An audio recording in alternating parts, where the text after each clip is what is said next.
eu recebi um envelope pelo correio. O remetente era uma produtora de mídia que eu nunca tinha ouvido falar. Nesse envelope tinha uma carta dizendo que eu fui selecionada aleatoriamente para participar da plateia de um programa de perguntas e respostas que seria lançado em breve numa televisão a cabo muito famosa. O programa iria se chamar A Pergunta de $1 Milhão.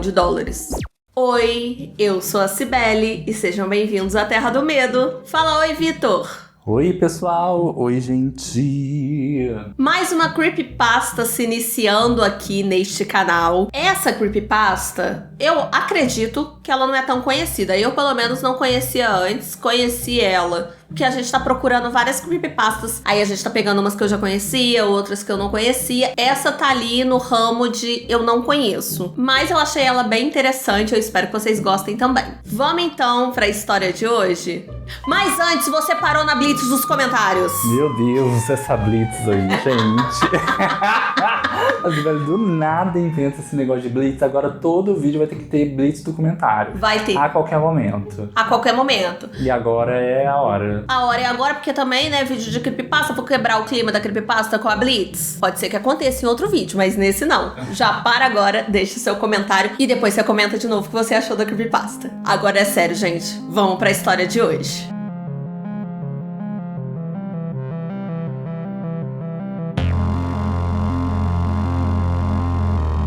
Eles iam gravar o episódio na quinta-feira à tarde. E como eu tava sem nada pra fazer na época, porque eu tava desempregada, eu pensei, posso tentar uma coisa nova, uma coisa diferente. Apesar de parecer besta, assim, vou participar da plateia de um programa. Mas enfim, eu tava sem fazer nada. Resolvi participar. Chegou a quinta-feira, eu segui o mapa que eles mandaram junto com a carta pra eu encontrar onde seria a gravação desse episódio. Quando eu cheguei no local, eu me deparei com vários armazéns, tanto à esquerda quanto à direita. E entre esses prédios, tinham vários becos super apertados. Eu comecei a procurar o armazém 17, que era o que estava marcado que seria a gravação. O armazém 17 ficava do lado oposto da rua que eu tava. Então eu tinha que passar por toda aquela rua, por todos aqueles becos para chegar do outro lado, para chegar no armazém 17. E aquele lugar parecia que não tinha sido limpo há muito tempo já. E você pode entender o porquê. Lá era um lugar que ficava cheio de viciados e pessoas prontas pra te assaltar, mesmo que isso significasse tirar sua vida por um troco qualquer. Parte de mim gritava pra eu sair daquele lugar o mais rápido possível, sem olhar pra trás. Mas outra parte de mim achava que eu estava muito ociosa por conta do desemprego. Isso pode ser muito prejudicial para a saúde mental. Então seria uma forma de eu me entreter. Então, eu resolvi seguir. Andando um pouco, eu vi ao longe o armazém 17. Foi então que eu apertei o meu passo, fui andando o mais rápido possível para chegar logo naquele prédio. Eu entrei no prédio e quando eu fechei aquela porta enferrujada atrás de mim, eu só consegui sentir alívio por ter me livrado, por estar longe daquelas pessoas com cara pouco amigáveis lá fora. Agora, um pouco mais calma, eu resolvi olhar em volta e analisar aquele prédio. E, gente, era um prédio da mesma forma que você consegue imaginar de um prédio num lugar como esse. Era um galpão cheio de mofo pelos cantos, paredes de cimento todas rachadas, 2 ou 3 cadeiras de ferro enferrujadas que sinceramente parecia que iam ceder só de uma barata passar por cima delas. E no fundo dessa área super convidativa, uma mesa. Atrás dessa mesa tinha um homem careca de meia idade que estava assistindo alguma coisa numa TV enquanto ele comia um lanche com uma cara bem esquisita. Eu fui até ele e falei que eu cheguei pra gravação do programa. E primeiro, ele me olhou como se eu tivesse dito um absurdo muito grande. Ele não tava entendendo o que eu tava falando. Mas depois de um tempo, ele fez uma cara de quem... ok. Aí ele lembrou do programa, ele levantou da mesa e começou a me guiar até um lugar que ficava num corredor, assim, na lateral. Nesse momento, eu tava achando tudo muito suspeito, porque não tinha ninguém andando por ali. E quando eu penso numa gravação de uma emissora, eu imagino pessoas correndo pra lá e pra cá, fazendo coisas, resolvendo, e não tinha ninguém lá. Eu comecei a perguntar pra esse homem algumas coisas que eu tava com dúvida. Ele me respondeu com muita má vontade e disse que eu tinha sido a última pessoa a chegar, que a gravação inclusive já tinha começado. Ele abriu uma porta dupla que levava a uma área enorme. E lá dentro, realmente tinha um cenário típico de um programa de perguntas e respostas, mas não poderia ser pior. Havia uma única fileira de cadeiras, eram 6 cadeiras, uma do lado da outra, de plateia. 5 cadeiras já estavam ocupadas e uma estava vaga, que era a minha cadeira. Na frente disso, tinha uma pequena área de câmera, de bastidores, em que tinham 2 câmeras amadoras apontadas pra frente, assim, comandadas por 2 caras fortes. E na outra extremidade, à frente de tudo isso, o palco. Lá tinha um par de estandes, um pro apresentador e um pro participante. Dava pra ver de longe que eram vários recortes de papelão que foram pintados grosseiramente para parecer ali estruturas robustas. E praticamente não tinha mais nada.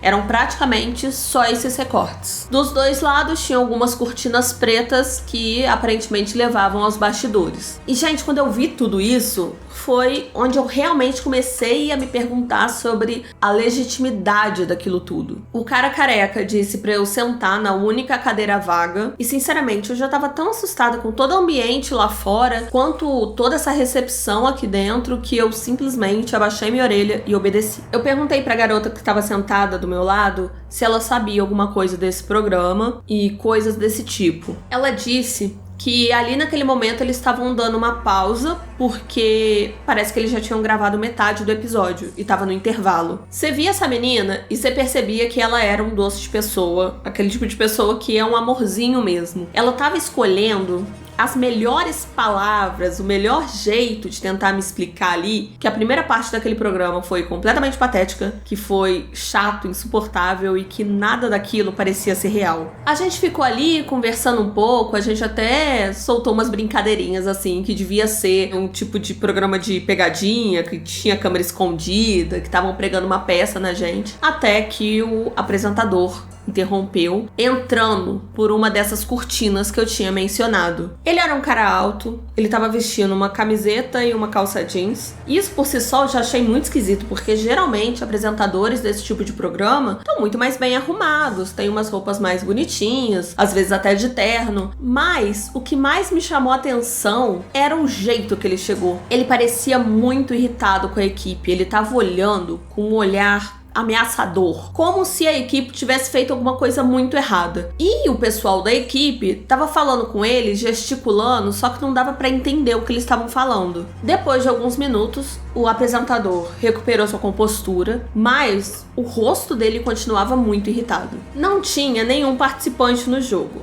Então eu perguntei em voz baixa pra menina do meu lado, em voz baixa porque eles já tinham começado a arrumar as coisas pra começar a gravar ali, a gravação já tinha recomeçado. Eu perguntei pra ela sobre o participante e ela me disse que na primeira metade que eles gravaram, o participante tinha ganhado o prêmio. E aí o apresentador mandou ele ir pros bastidores pra assinar os papéis e receber o dinheiro do prêmio. Assim que ela terminou de me explicar isso, o apresentador disse que escolheu um membro aleatório da plateia para fazer essa segunda parte do programa. Nesse momento, as câmeras foram voltadas para a plateia. E ficou assim durante um tempo. Um tempo estranhamente longo. E não é que foi só estranho esse tempo todo, foi um momento bem assustador. Enquanto isso, eu notei que na parte ali que tava a equipe, tinha um homem que ele tava olhando pro notebook, aí ele digitava alguma coisa, olhava pra gente, olhava pro notebook de novo, como se ele estivesse procurando alguma coisa. De vez em quando, eu e o cara do laptop trocávamos alguns olhares, mas eu desviava o olhar assim pra ele não ficar me encarando, só que não adiantava. Ele ficava me olhando intensamente. Eu notei que ele fez algum sinal pro apresentador e nisso o apresentador virou pra mim e falou pra eu descer pra eu jogar o jogo. Eu perdi, você perdeu, o Vitor perdeu, todo mundo perdeu.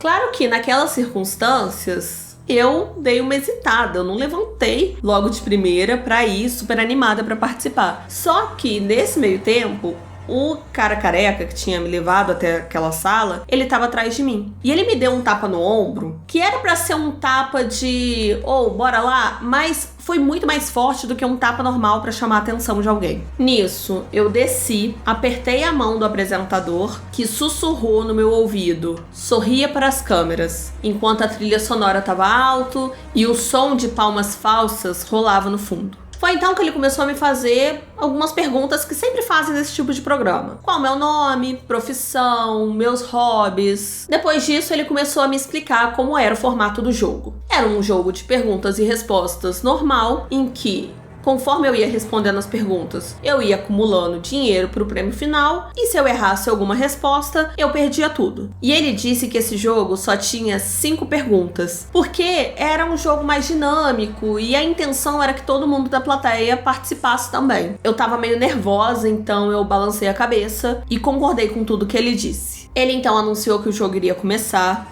Ele deu uma olhadinha pro cara do laptop, que fez um sinal universal de ok, e então ele virou pra mim e fez uma pergunta simples. Quem foi o primeiro presidente dos Estados Unidos?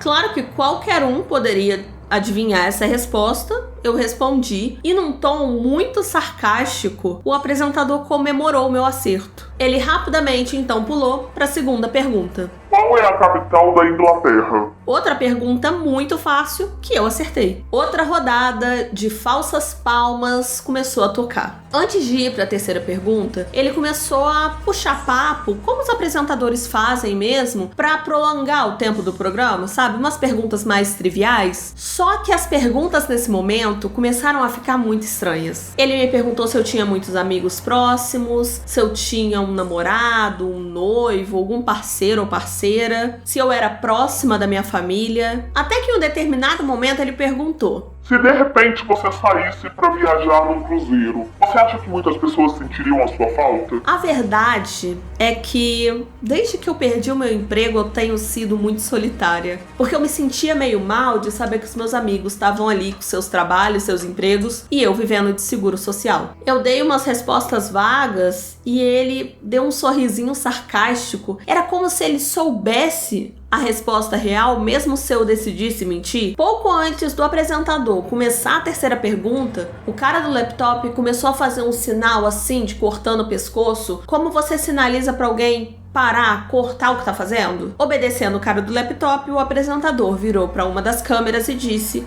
a gente volta logo, fique ligado. Enquanto alguns membros da equipe começavam a mexer nas câmeras, o apresentador foi até o cara do laptop e começou a falar com ele de novo, com a raiva que ele tava antes daquele bloco começar. A única coisa que eu ouvi claramente deles foi: o cliente saiu.